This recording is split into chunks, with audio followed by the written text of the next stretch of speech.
தேவனுடைய பரிசுத்த நாமத்துக்கு மகிமை உண்டாவதாக. ஆண்டவரும் உலக இரட்சகருமாகிய இயேசு கிறிஸ்துவின் இனிதான நாமத்தினாலே உங்களுக்கு எங்களுடைய அன்பின் நல் வாழ்த்துக்களை தெரிவித்துக் கொள்கிறோம். இந்த 8வது மாதத்தின் முதல் நாளிலே வாக்குத்தத்த செய்தியோடு உங்களை சந்திக்க செய்த ஆண்டவருக்கு மகிமை உண்டாவதாக. 7 மாதங்கள் நம்மை கிருபையாய் பாதுகாத்த ஆண்டவர் இந்த 8வது மாதத்திலும் அவருடைய தயவுள்ள சித்தத்தை நமக்குள்ளே நிறைவேற்ற தேவன் விருப்பம் கொண்டபடியினால் இந்த காலவெளியில் கர்த்தருடைய வார்த்தைக்கு நேராக நம்மை கொண்டு வந்த ஆண்டவரை மனதார நாம் துதிப்போம். கர்த்தர் உண்மையுள்ளவர். அவர் உண்மையுள்ள தேவனாக இருக்கிறபடினாலே தம்மை நம்புகிற எல்லா மக்களுக்கும் தம்முடைய உண்மையை அவர் வெளிப்படுத்தி அவருடைய ஆசீர்வாதங்களை நம்மேல் பொழிய பண்ணுகிறார். இந்த காலவெளியிலே இந்த 8வது மாதத்தில் கர்த்தர் நம்முடைய வாழ்க்கையில உண்மையுள்ளவராக இருந்து என்னவெல்லாம் செய்ய போகிறார் என்பதையே கர்த்தர் நமக்கு வாக்குத்தத்த செய்தியாக கொடுத்திருக்கிறார். இந்த மாதத்தில் கர்த்தர் நமக்கு கொடுத்த வாக்குத்தத்த செய்திக்கு ஆதாரமாக தேவன் கொடுத்த வார்த்தையை நான் உங்களுக்கு வாசிக்கிறேன். தெசலோனியருக்கு அப்போஸ்தலனாகிய பவுல் எழுதின 2ஆம் நிருபத்திலிருந்து 3ஆம் அதிகாரத்தில் உள்ள 3வது வசனத்தை நான் உங்களுக்கு வாசிக்கிறேன். 2 தெசலோனிக்கேயர் 3ஆம் அதிகாரம் 3வது வசனம். கடைசியாக சகோதரரே, உங்களிடத்தில் கர்த்தருடைய வசனம் பரம்பி மகிமைப்படுகிறது போல எவ்விடத்திலும் பரம்பி மகிமைப்படும்படிக்கும் துர்க்குணராகிய பொல்லாத மனுஷர் கையினின்று நாங்கள் விடுவிக்கப்படும்படிக்கும் எங்களுக்காக வேண்டிக் கொள்ளுங்கள். விசுவாசம் எல்லாரிடத்திலும் இல்லையே, கர்த்தரோ உண்மையுள்ளவர். அவர் உங்களை ஸ்திரப்படுத்தி தீமை நின்று விலக்கி காத்து கொள்வார். கர்த்தரோ உண்மையுள்ளவர். அவர் உங்களை ஸ்திரப்படுத்தி தீமை நின்று விலக்கி காத்து கொள்வார். ஜெபம் செய்வோம். பரிசுத்த பிதாவே, இரக்கமுள்ள எங்கள் ஆண்டவரே, அன்பு தகப்பனே, இந்த நல்ல அருமையான கர்த்தாவே காலை நேரத்துக்காக ஸ்தோத்திரம். இந்த 8வது மாதத்தில் கிருபையினாலே எங்களை கொண்டு வந்து சேர்த்திரு, அதுக்காக உமக்கு நன்றி சொல்லுகிறோம். நீர் எங்கள் மேல் வைத்த தயவு மிகவும் பெரியது ஆண்டவரே. நீர் எங்களுக்கு கொடுத்த இரக்கம் மிகவும் பெரியது, அதுக்காக ஸ்தோத்திரம். உம்முடைய தயவுள்ள கரத்திலேயே எங்களை தாழ்த்தி உம்முடைய சமூகத்தில் ஒப்பு கொடுக்கிறோம். தொடர்ந்து கர்த்தர் நடத்துவீராக. உங்கள் நாமத்தை மகிமைப்படுத்துங்க. உம்முடைய சித்தத்தை எங்களுக்குள்ள நிறைவேற்றுங்க. இயேசு ராஜாவின் நாமத்தில் வேண்டுகிறோம் எங்கள் அன்பின் பிதாவே, ஆமேன். தேவனுடைய பரிசுத்த நாமத்துக்கு மகிமை உண்டாவதாக. 7 மாதங்கள் அற்புதமாய் நம்மை பாதுகாத்து தம்முடைய உண்மையினாலே நம்மை நடத்தி வந்த ஆண்டவர் இந்த 8வது மாதத்திலும் நான் உண்மையுள்ளவராக இருக்கிறேன் என்று சொல்லி அந்த உண்மையை நாம் எப்படியெல்லாம் நாம் ருசிக்க போகிறோம் என்பதை கர்த்தர் சொல்லி கொடுத்திருக்கிறார். 7 மாதங்கள் நம்முடைய கர்த்தருடைய ஆண்டவருடைய உண்மை நிமித்தம் அவருடைய ஆசீர்வாதங்கள் நாம் ருசி பார்த்தோம். இந்த 8வது மாதத்திலும் அவர் நமக்கென்று வைத்திருக்கிற ஆசீர்வாதங்கள் மிக மிக பெரியது. அந்த உண்மையுள்ள தேவன் நம்முடைய வாழ்க்கையில் என்ன செய்ய போகிறார் என்று சொன்னால், அவர் நம்மளை ஸ்திரப்படுத்த போகிறார், நம்மை பலப்படுத்த போகிறார். நம்மை பலப்படுத்தி ஆண்டவர் நிலைநிறுத்த போகிறார். உறுதியற்ற பலவீனத்தோடு இருக்கிற சபையை பார்த்து கர்த்தர் சொல்லுகிறார், நான் உன்னை பலப்படுத்துவேன். ஆண்டவர் வெளிப்படுத்தும் விஷயம் சொல்லும்போது, நீக்கு கொஞ்சம் பலன் இருந்த பொழுதும் என் நாமத்தை நீ மறுதலிக்கலை, உனக்கு கொஞ்சம் பலன் தான் இருக்கு. ஒரு சில பேருக்கு பலனே இல்லை, பலவீனத்தோடு இருக்கிறேன் அப்படிங்கிறவங்களுக்கு ஆண்டவர் பார்த்து சொல்றாரு, நான் உன்னை பலப்படுத்துவேன், உன்னை ஸ்திரப்படுத்துவேன். நம்முடைய ஆண்டவர் பலவீனமானவர்களை அப்படியே தள்ளிவிடுகிற தேவன் அல்ல, அவர் நம்மை பலப்படுத்துகிற தேவன். எதிலெல்லாம் நாம் பலவீனத்தை உணர்கிறோமோ அவை எல்லாவற்றிலும் கர்த்தர் நம்மை பலப்படுத்த போகிறார். யாரை கர்த்தர் பலப்படுத்தி ஸ்திரப்படுத்த போகிறார் சொன்னால், சங்கீதங்கள் புஸ்தகம் 27ஆம் சங்கீதம் 14வது வசனப்படி அவருக்கு காத்திருக்கிற அவருடைய ஜனங்களை பார்த்து கர்த்தர் சொல்லுகிறார், நான் உங்களை பலப்படுத்துவேன். உங்களுடைய வாழ்க்கையில் உண்மையுள்ளவராக இருந்து நான் உங்களை பலப்படுத்தி ஆசீர்வதிப்பேன் என்று சொல்கிறார். 2வது, கர்த்தர் தம்முடைய உண்மையினாலே நமக்கு கொடுக்கிற வாக்குறுதி என்னன்னு கேட்டால், தீமைக்கு நம்மை விலக்க போகிறார். தீமை யார் இடத்துல வரும் என்று சொன்னால், தீயவன் பிசாசு தான் தீமை செய்கிறவன். நம்முடைய ஆண்டவர் தீமையை பார்க்காத சுத்த கண்ணன் என்று வாசிக்கிறோம். நம்முடைய ஆண்டவர் தீமையை நன்மையினாலே அவர் வெல்ல சொல்லும்படி செய்கிற தேவன். அப்படியே அவர் தீமையை நன்மையாக மாற்றுகிறார். இந்த காலவெளியில் கர்த்தர் சொல்கிறார், தீமை நின்று அவர் நம்மை விலக்கி காத்துக்கொள்வார். யாரை தீமை நின்று அவர் விலக்கி காத்துக்கொள்வார் என்று சொன்னால், 34ஆம் சங்கீதம் 14வது வசனப்படி, விரோதத்தை விட்டு பகையை விட்டு சமாதானத்தை யார் தேடுறாங்களோ அவங்க வாழ்க்கையில கர்த்தர் தீமைக்கு விலக்கி சமாதானத்தை கர்த்தர் கொடுக்க போகிறார். நீங்கள் பாதுகாப்பாக இருக்கணும், நீங்கள் தீமைக்கு விலகி இருக்கணும், நீங்கள் ஆபத்துக்கு விலகி இருக்கணும்னா நீங்கள் மற்றவர்களுக்கு ஆபத்து செய்யக்கூடாது. மற்ற தீமையான காரியங்களுக்கு நீங்கள் விலகி சமாதானம் நீங்கள் தேடினீங்கன்னா உங்கள் வாழ்க்கையில் நிச்சயமாக கர்த்தர் தீமை விலக்கி உங்களை கர்த்தர் தம்முடைய கரத்தினாலே மூடுவார். கடைசியாக கர்த்தருடைய வார்த்தை சொல்லியிருக்கிறது, அவர் உங்களை தீமையின்றி விலக்கி உங்களை பாதுகாப்பார். ப்ரொடெக்ட். ஆண்டவர் கொடுக்குற பாதுகாப்பு, செக்யூரிட்டி ரொம்ப ரொம்ப அதிகமானது. 80% பணத்தை நம்முடைய தேசத்தில் பாதுகாப்புக்குன்னே செலவு பண்ணுறாங்க. பிரியமானவர்களே, 20% நம்முடைய தேசத்து நன்மைகளுக்கு போகுது. அப்படின்னா தேவன் நம்முடைய தேசத்தை பாதுகாக்கிறார் அப்படிங்கிறதான உணர்வு, விசுவாசம் யாருக்குமே இல்லை. கர்த்தர் நகரத்தை காவாராகில் காவலாளர் விடுத்திருக்கிறது விருதா என்று வேதத்தில் வாசிக்கிறோம். பிரியமானவர்களே, நம்முடைய வாழ்க்கையில் தேவன் கொடுக்குற பாதுகாப்பு மிகவும் உயர்ந்த பாதுகாப்பு. தேவனுடைய பாதுகாப்பு நீங்கள் எளிமையாக உணரணும்னா கொரோனா காலத்தை நினைத்து கொள்ளுங்கள். எவ்வளவோ பெரியவர்கள், எவ்வளவோ பரிசுத்தவான்கள் இந்த உலகத்தை விட்டு இந்த கொரோனாவால் எடுத்துக்கொள்ளப்பட்டாங்க. ஆனால் கர்த்தருடைய கிருபையினாலே கர்த்தர் இந்த உலகத்தில் வைத்திருக்கிறார். அவருடைய பாதுகாப்பை நாம் உணர்வோம். சுலபமாக பரவுகிற கொரோனா நம்மை ஒன்றும் செய்யவில்லை. கர்த்தருடைய கரம் நம்மோடு கூட இருந்தது. சங்கீதம் 12ஆம் சங்கீதம் 7-8 வசனத்தின்படி யாரிடந்து கர்த்தர் பாதுகாக்கிறன்னு கேட்டால் சண்டாளர்களிடமிருந்து கர்த்தர் பாதுகாக்கிறார். ட்ரபிள் மேக்கர்ஸ், விக்கெட் பீப்புள், துன்மார்க்கர் இடத்திலிருந்து கர்த்தர் நம்மை பாதுகாத்து நடத்துகிறார். பிசாசின் தந்திரமிருந்து கர்த்தர் பாதுகாக்கிறார். வியாதி இருந்து இப்படி சொல்லிகிட்டே போகலாம். ஏகப்பட்ட பாதுகாப்பை கர்த்தர் நமக்கு கொடுக்கிறார்.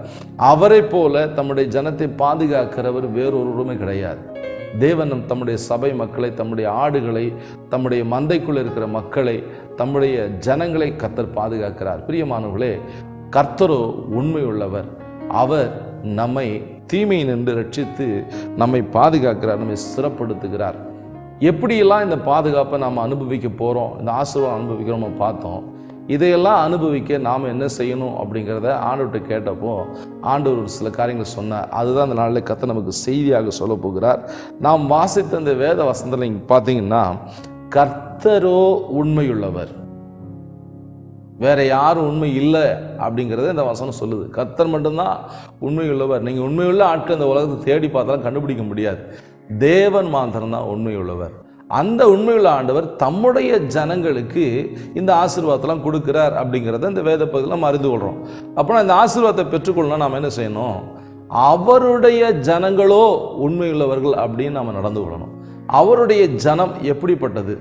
அவருடைய ஜனங்களோ இப்படிப்பட்டவர்கள், அவங்க தான் அவருடைய ஜனங்கள் அப்படிங்கிற நிலைக்கு நாம் வரும்போது நிச்சயமாக அவர் நம்ம கொடுக்குற ஆசீர்வாதம் சொந்தத்து கொள்ள முடியும். இது வரைக்கும் நம்ம அப்படி இருக்கிறோமா இல்லையான்னு தெரியல. ஆனால் இனிமேல் அப்படி இருக்க பிரயாசப்படுவோம். நாம் கர்த்தரை ஆராதிக்கிற ஜனம்னா இப்படி தான் இருக்கணும். நமக்குன்னு ஒரு ஸ்டாண்டர்ட் இருக்குது, நமக்குன்னு ஒரு தரம் இருக்கிறது. ஒரு அருமையான ஊழியக்காரன் சொன்னார், நம்ம இப்போ ஒரு பெரிய சபையின் பிரதிஷ்டைக்காக அவர்கிட்ட அழைக்கும்படியாக சொன்னேன். அவருக்கு இன்விடேஷன் கொடுத்தேன். அவர் சொன்னார், நீங்கள் எப்போ இந்த மாதிரி சபையை கட்ட போகிறீங்க அப்படின்னு கேட்டுட்டு அவரே சொன்னார், கர்த்தர் உங்களுக்கு சின்னவன் ஆயிரம் சிறியவன் பலத்த ஜாதியமாவான். உங்களுக்கு குவான்டிட்டியும் கொடுப்பாரு, குவாலிட்டியாகவும் கொடுப்பாரு. ஆண்டவர் குவான்டிட்டி மட்டும் கொடுத்துட்டு குவாலிட்டியான பீப்புளை கொடுக்காம இருக்க மாட்டார். அதே குவான்டிட்டியில் அதே குவாலிட்டியான நல்ல குவாலிட்டியான பீப்புளை உங்களுக்கு தருவார் அப்படின்னு சொன்னார். பெரியமானவங்களே, நாமும் கூட அப்படி தான் இருக்கணும். நம்ம குவான்டிட்டியில் பெரிய பிரயோஜனம் கிடையாது, குவாலிட்டியான பீப்புளாக இருக்கணும். தரமுள்ள ஆட்களாக, தேவனுக்காக உறுதியாக நிற்கிற ஆட்களாக இருக்கணும். கர்த்தரோ உண்மையுள்ளவர், அவருடைய ஜனங்களோ எப்படி இருப்பாங்க? அதான் இன்னைக்கு செய்தி. கர்த்தர் நமக்கு கொடுத்து அந்த வார்த்தையின்படி ஆசீர்வதிக்க போகிறார். அவருடைய ஜனமாகிய நாம் எப்படி இருக்க வேண்டும் என்று முதலாவது காரியத்தாவே நம்ம சொல்லியிருக்கார். சங்கீதங்கள் புத்தகம் 33ஆம் சங்கீதத்தில் 12ஆம் வசனம் சொல்லப்பட்டிருக்கு, கர்த்தர் தெரிந்து கொள்ளப்பட்ட ஜனம் பாக்கியம் உள்ளது. கர்த்தரால் தெரிந்து கொள்ளப்பட்ட ஜனம், அவரை தெய்வமாக கொண்ட ஜாதியும் அவர் தமக்கு சுதந்திரமாக தெரிந்து கொண்ட ஜனமும் பாக்கியம் உள்ளது என்று இந்த சங்கீதம் 33:12 வாசிக்கிறோம். அவரால் தெரிந்து கொள்ளப்பட்ட ஜனங்களாக நாம் இருக்க வேண்டும். கர்த்தரோ உண்மையுள்ளவர், அவருடைய ஜனங்களோ அவரால் தெரிந்து கொள்ளப்பட்டவர்கள் தான் அவருடைய ஜனங்கள். அவருடைய ஜனங்களாகிய நாம் அவரால் தெரிந்து கொள்ளப்பட்டவர்களாக இருக்கணும். தமக்காக எல்லா சூழ்நிலையிலும் உண்மையாக யார் நிற்கிறாங்களோ அவங்கள தான் கர்த்தர் தெரிந்து கொள்கிறார். யார் தெரிந்து கொள்ளப்பட்டவர்கள் என்பதை குறித்து வெளிப்படுத்தின விசேஷத்தில் 17ஆம் அதிகாரத்தில் உள்ள 14ஆவது வசனம் இப்படியாக சொல்லப்பட்டிருக்குது. வெளிப்படுத்தல் 17:14, இவர்கள் ஆட்டுக்குட்டியானவருடனே யுத்தம் பண்ணுவார்கள். ஆட்டுக்குட்டியானவர் கர்த்தாதி கர்த்தரும் ராஜாதி ராஜாவுமா இருக்கிறபடியால் அவர்களை ஜெயிப்பார். அவரோடு கூட இருக்கிறவர்கள் அழைக்கப்பட்டவர்களும் தெரிந்து கொள்ளப்பட்டவர்களும் உண்மையுள்ளவர்களுமா இருக்கிறார்கள். பிரியமானவர்களே, கர்த்தரால் தெரிந்து கொள்ளப்பட்ட ஜனம் யாருன்னு கேட்டீங்கன்னா, அவரோடு கூட எப்பொழுதும் இருக்கிறவர்கள், தேவனோடு தங்கி இருக்கிறவர்கள் தான் அவருடைய ஜனங்கள். கர்த்தருடைய ஜனங்களோ அவரோடு கூட தங்கி இருப்பார்கள். அந்த ஒரு ஸ்டேஜுக்கு நாம் வரணும். அது மட்டுமில்லை, அவருடைய ஜனங்கள் உண்மையுள்ளவர்கள். கர்த்தருடைய ஜனங்களோ உண்மையானவர்கள். கிறிஸ்தவங்களா அவங்க ரொம்ப உண்மையானவங்க அப்படிங்கிற பேர் எடுக்கிற அளவுக்கு நாம் வாழ வேண்டும். கர்த்தருடைய ஜனங்கள் யுத்தம் பண்ணுகிறவர்கள். எப்படி யுத்தம் பண்ணுவாங்க? கத்தியும் துப்பாக்கியும் எடுத்துக்கிட்டா? இல்லை, முழங்கால் படியிட்டு தேவ சமூகத்தில் முழங்கால் யுத்தம் செய்கிறவர்களாம் தேவனுடைய பிள்ளைகள். பிரியமானவர்களே, குறிப்பிட்ட ஒரு கூட்ட இளைஞர்கள் இந்த காலத்தில் அவங்க போராட்டம் பண்ணாங்க, பந்த் பண்ணாங்க, அமைதியான முறையில் பண்ணி அவங்க ஜெயம் எடுத்துட்டாங்க. பிரியமானவர்களே, நாமும் கூட நம்முடைய தேவ சமூகத்தில் அமர்ந்து நாம் யுத்தம் பண்ண வேண்டும், முழங்கால் படிட்டு யுத்தம் பண்ண வேண்டும். யுத்தம் பண்ணுகிறவர்கள் தான் அவருடைய ஜனங்கள், அவரால் தெரிந்து கொள்ளப்பட்டவர்கள். கடைசியாக ஜெயம் எடுக்கிறவர்கள். பாவத்தின் மேலே ஜெயம், சோதனை மேலே ஜெயம், பிசாசின் மேலே ஜெயத்தை கத்தெடுத்துட்டு அந்த ஜெயம் நமக்கும் உரியது. இப்படிப்பட்ட ஜெயம் எடுத்து வாழ்கிறவர்கள் தான் அவரால் தெரிந்து கொள்ளப்பட்ட ஜனங்கள். கர்த்தரோ உண்மையுள்ளவர், அவருடைய ஜனங்களோ தெரிந்து கொள்ளப்பட்டவர்கள். இரண்டாவது அவருடைய ஜனங்கள் யார் அப்படின்னு கேட்டிங்கன்னா, சங்கீதம் 81 சங்கீதம் 11வது வசனத்திலிருந்து 16வது வசனம் வரையும் சொல்லப்பட்டிருக்கு. அவருக்கு செவி கொடுக்கிறவர்கள் தான் அவருடைய ஜனங்கள். சங்கீதம் 81 சங்கீதத்தில் 11வது வசனத்திலிருந்து 16வது வசனம் வரைக்கும் நான் உங்களுக்கு வாசிக்கிறேன். 81வது சங்கீதம், சாம்ஸ் 81, அதில் நீங்கள் வாசின்னு அதில் சொல்லப்பட்டிருக்கு பாருங்க. என் ஜனமோ என் சத்தத்துக்கு செவி கொடுக்கவில்லை, இஸ்ரவேல் என்னை விரும்பவில்லை. ஆண்டோடைய அங்கலாய்ப்பு பார்த்தீங்களா? என் ஜனம் எனக்கு செவி கொடுக்கல அப்படின்னு கர்த்தர் அங்கலாய்க்கிறார். அவருடைய ஜனமாக இருக்கிற நாம் அவருக்கு செவி கொடுக்க வேண்டும். அவருக்கு செவி கொடுப்பேன்னு சொன்னால் அவருக்கு கீழ்ப்படிய வேண்டும். 12வது சொல்றார், ஆகியால் அவர்களை அவர்கள் இருதயத்தின் கடினத்துக்கு நான் விட்டு விட்டேன். தங்களுடைய யோசனையின்படி நடந்தார்கள். கர்த்தருடைய ஆசீர்வாதம் வரல அப்படின்னா நம்முடைய இருதயம் கடினப்பட்டிருக்கு. தேவனுக்கு செவி கொடுக்க நாம் ஆயத்தமாக. 13வது நீங்க வாசிங்கன்னா, என் ஜனம் எனக்கு செவி கொடுத்து இஸ்ரவேலின் வழியில் நடந்தால் நலமா இருக்கும். கர்த்தருடைய உள்ளத்தின் ஏக்கம், அந்த விருப்பம் பார்த்தீங்களா? ஆண்டவருக்கு செவி கொடுக்கணும்னு கர்த்தர் விரும்புகிறார். நீங்கள் கர்த்தருடைய ஜனம், நீங்கள் தேவனுடைய பிள்ளைகள், கிறிஸ்தவங்கன்னு சொன்னால் கர்த்தருடைய வசனத்துக்கு நீங்கள் செவி கொடுக்கணும், ஆண்டவருக்கு நீங்கள் கீழ்ப்படியணும். 14வது வசனம், சீக்கிரத்தில் நான் அவர்கள் எதிராளிகளை தாழ்த்தி என் கையை அவர் சத்துருக்களுக்கு விரோதமாக திருப்புவேன். நீங்கள் கர்த்தருக்கு கீழ்ப்படிந்து வாழ்ந்தீங்கன்னா ஆண்டவருடைய கரம் நம்முடைய சத்துருக்கு விரோதமாக திரும்பும். சத்துருக்களை கர்த்தரை கையாளுவார். இரண்டாவது 15வது வசனப்படி பகைவர்கள் அடங்கி போவாங்க. நீங்கள் கர்த்தருக்கு கீழ்ப்படிந்து வாழ்ந்தீங்கன்னா, கர்த்தருக்கு செவி கொடுத்து வாழ்ந்தீங்கன்னா, 16வது வசனம் நீங்கள் வாசிங்கன்னா, கர்த்தருக்கு கீழ்ப்படிந்தீங்கன்னா உச்சிதமான ஆசீர்வாதங்கள், கண்மலையின் தேன் உங்களுக்கு அதனால் உங்களை திருப்தியாக்குவார். உச்சிதமான ஆசீர்வாதங்களை கொடுத்து உங்களை திருப்தியாக்கி உங்களை நடத்துவார், ஆசீர்வதிப்பார். பிரியமானவர்களே, ஆசீர்வாதத்தை நீங்கள் விரும்புகிறீங்களா? கர்த்தருக்கு செவி கொடுங்க, நீங்கள் ஆசீர்வதிக்கப்படுவீங்க. கர்த்தரோ உண்மையுள்ளவர், அவருடைய ஜனங்களோ அவருக்கு செவி கொடுக்கிறவர்கள். அவருடைய ஜனங்களோ அவரால் தெரிந்து கொள்ளப்பட்டவர்கள். அவருடைய ஜனங்கள் யார் அப்படின்னு 3வது காரியத்தை சொல்லி நாம் ஜெபிக்கலாம்.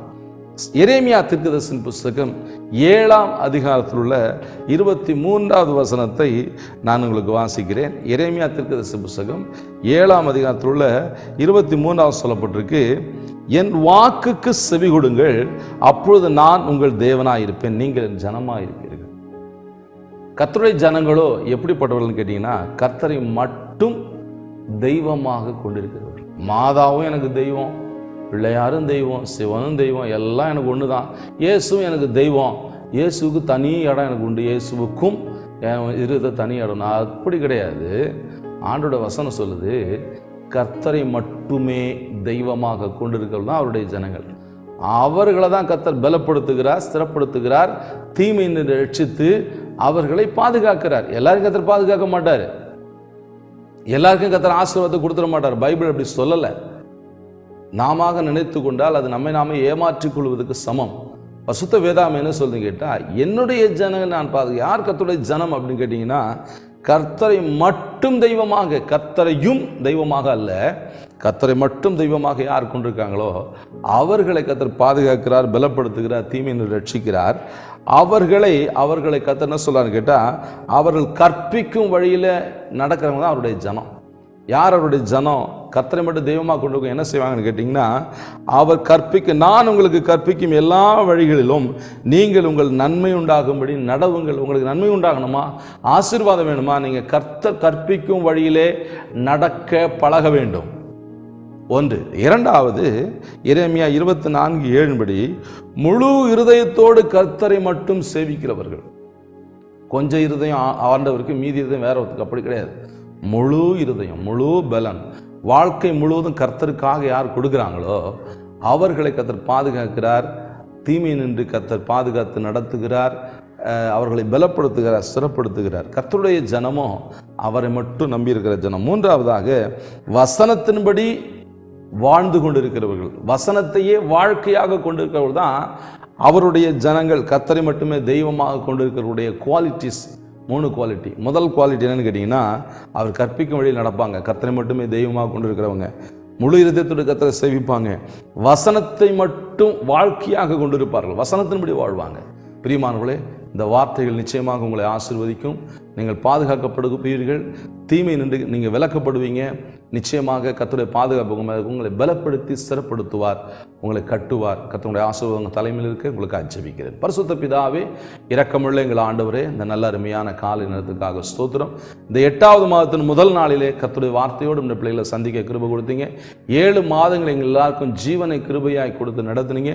இந்த 8வது மாதத்தில் ஒரு குறை இல்லாமல் சுகத்தோடு பலத்தோடு எங்களை கொண்டு வந்த ஸ்தோத்திரம். உங்களுடைய வார்த்தையின்படி எங்களை ஆசீர்வதிங்க. உங்களுடைய ஊழியக்காரர்களை, உங்களுடைய மக்களை பிதா, குமாரன், பரிசுத்தாவின் நாமத்தினாலே அடையின் மனதார ஆசீர்வத்தை ஜெபிக்கிறேன். உங்களுடைய பிள்ளைகளை தொடர்ந்து நடத்துவீராக. இரத்த கோட்டைகளை வைத்துக் கொள்ளும் பெரிய காரியங்கள் செய்யுங்க. இம்மட்டு நடத்தி வேண்டிய எபினேசர் தொடர்ந்து நடத்துவீராக. ஆசீர்வதிங்க. இந்த மாதத்துக்குரிய எல்லா ஆசீர்வாதம் இந்த பிள்ளைகளை வர்ஷிக்க பண்ணுவீராக. அப்பத்தின் தண்ணீரை மாப்பி செய்கிறதோடு எண்ணெய் கலசத்தை ஆசீர்வத்து கொடுங்க. இந்த பிள்ளைகளை கையின் பிரயாசங்களை ஆசீர்வதிங்க. இயேசு ராஜாவின் நாமத்தில் வேண்டுகிறோம் அன்பின் பிதாவே. ஆமேன், ஆமேன். God bless you. கர்த்தர் உங்களோடு இருப்பார். கர்த்தர் உங்களை நடத்துவார்.